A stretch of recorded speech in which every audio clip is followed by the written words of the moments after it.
Hello and नमस्ते। आज मैं आपको इंग्लिश फ्रेज जोन्ड आउट का मतलब और एग्जांपल्स दूंगी।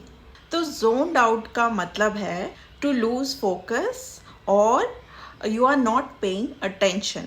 फॉर एग्जांपल, आप सपोज क्लास में बैठे हो, स्कूल में, कॉलेज में, या फिर आप कुछ काम कर रहे हो, ऑफिस में ही भले ही हो, कोई प्रेजेंटेशन चल रहा है, कुछ चल रहा है, बट आप उस पर नहीं फोकस कर रहे हो एंड आप कुछ और ही सोचो, आप किसी और दुनिया में। That is called being zoned out. Simple way में बोलूँ तो somebody who is absent minded, ठीक है ना। वो उस जगह पे फिजिकली तो प्रेजेंट है बट मेंटली वो कहीं और है। That is being zoned out. Examples देख लेते हैं। Sorry, I was zoned out during the meeting. आप कह रहे हो कि मैं मीटिंग के टाइम पे थोड़ा सा कहीं और दिमाग चला गया था, मेरा फोकस नहीं था। ठीक है। कई बार ऐसा होता है कि आप सपोज पढ़ाई कर रहे हो या कोई पर्टिकुलर काम कर रहे हो, आप उसमें इतना ज़्यादा घुस गए हो कि आजू बाजू क्या हो रहा है आपको उसका ध्यान ही नहीं है। So that can also be called that you were zoned out. मतलब आप उस काम में इतने जोन आउट हो गए हो कि आपको बाहर क्या हो रहा है कुछ पता नहीं है।